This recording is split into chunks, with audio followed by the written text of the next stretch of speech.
We turn right now to Yemen, where anti-government protests are swelling after President Ali Abdullah Saleh refused to follow through on his promise to resign.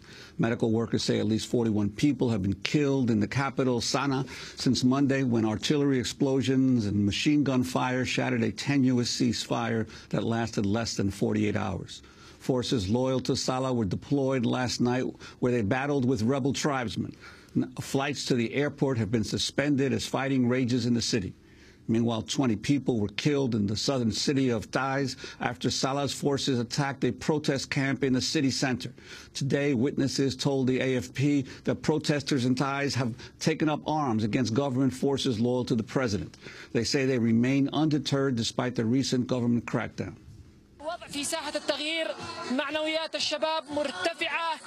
The situation in terms of change is that the youth's hopes are raised high, even though yesterday there was a gun attack on Adel Street and elsewhere.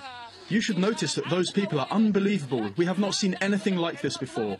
Those protesters are not scared and they can sleep under gunfire and rockets flying above their head.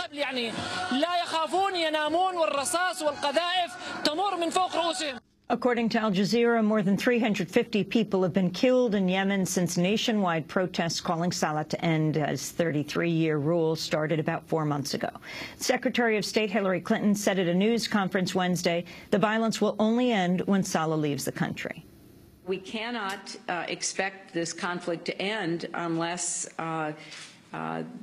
President Saleh and his government move out of the way to permit the opposition and civil society to begin a transition to political and economic reform. That was Secretary of State Hillary Clinton. She repeated her support for a proposal from the Gulf Cooperation Council that promises Saleh immunity from prosecution if he resigns. But Saleh has refused to step down. He's repeatedly used addresses on state television to warn that should he be forced to relinquish power, al-Qaeda will sweep in and take over the entire country. Opposition leaders have accused Saleh of deliberately allowing the southern coastal city of Zinjibar to fall to militants to try to show how chaotic Yemen would be without him. For more on Yemen, we're going to the capital, Sanaa, to Iona Craig. She's with the Times of London. She's based in the Yemeni capital. Iona, welcome to Democracy Now! What is happening there now? Today and all of last night, we've had continued heavy fighting in the north of Sanaa between the tribesmen of the Al-Ahmar family and government troops. There's been heavy shelling once again, loud explosions that can be heard all the way across Sanaa, and heavy fighting has continued throughout the day today. I mean, it's almost surprising that there's much of northern Sanaa, the Hasaba district where this fighting has been going on, left to shell, considering the amount of explosions that have been ongoing for the last 24 hours at least. Iona, there have been some reports that the government has cut off electricity and water to some neighborhoods of the capital where the opposition is strongest. Any sense of what the situation is with basic services to the population? We've been suffering from power cuts here for many weeks. Large parts of the capital are restricted to around 4 hours of electricity a day. That's mostly been as a result of tribesmen to the east attacking power lines and electricity supplies. Also, water has become a major problem here as well. Since the fighting started in Hasaba last week, the price of water more than doubled overnight. Much of the city here relies on water being transported in rather than receiving a main supply. And so many of the locals have become quite upset and rowdy about this. And in fact, very close to where I live, they started off a roadblock overnight in protest at rising water prices and access to water as well. Security forces then opened fire on them to disperse the crowd. But certainly the issues of water and power are great here, and we're also suffering from a diesel and petrol shortage as well. So tension is certainly high in Sanaa, and certainly in the north of the capital, it's very violent. And can you talk about these latest few days where well over, it's believed, more than 40 people have been killed in, you talk about Sanaa, Taiz, the Marib, the oil and gas producing province. What's happening and why Saleh is holding on? Yes, in Taiz in particular, where the anti-government protest movement had the longest-running tented sit-in across the country and has really been the origin of what they call the revolution here. There was a very violent crackdown on their tented sit-in earlier in the week, which was set fire to and then bulldozed. And reports of numbers between 50 and even up to 100 the protesters claim died in that attack.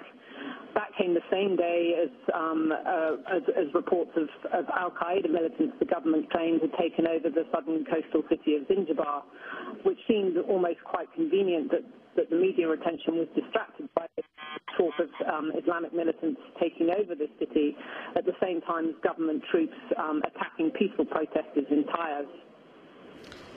And what is your sense in terms of why Saleh continues to resist calls for him to step down, and the prospects, given that the country is the poorest in the Arab world, for a full-blown civil war? He's been in power for 32 years now, and I think he probably believes that he can ride this out. He'd also be wary, considering what's been happening to Mubarak now, who's going to face trial.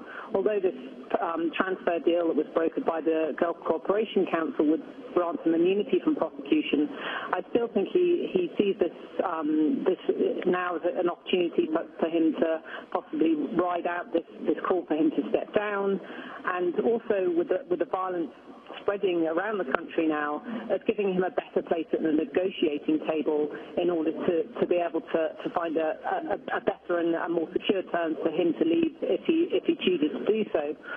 The civil war aspect is obviously the greatest concern at the moment. This fighting in Sanaa has been restricted just to this northern area, but it does involve the Hashid tribe, which is the most powerful tribe here in Yemen. And obviously, the longer it goes on, the greater potential for it to drag in for larger numbers of tribesmen and also other tribes within the area as well. Beyond, there has been some fighting with Bakil tribesmen as well last week. So the prospect of civil war is still there, but so far this violence that we have seen and this heavy shelling and heavy fighting has been restricted to northern Sanaa for the moment. And the role of the United States at this point, Iona Craig, I mean, the U.S. is very close to Saleh. We heard Hillary Clinton saying the violence will end when he ends. She went on her apology tour in December after WikiLeaks documents came out, the U.S. government documents released by WikiLeaks, that showed that the U.S. was working with the Yemeni government, bombing through drone attacks, various areas of Yemen, yet Yemen had agreed to say it was their own military that was doing this. She's been in Yemen a number of times. Has the U.S. relationship with Yemen changed? Certainly the anti-government protest movement are very disappointed that the U.S. and President Barack Obama haven't come out and denounced President Saleh as they have done with other Arab leaders in the region during unrest and revolution. They're very disappointed that they haven't had support from the U.S. despite the amount of protesters that have been killed in the last 3 and 4 months here. But obviously the major concern, as you mentioned, of the West, the U.S. and Europe is the mention of al-Qaeda here.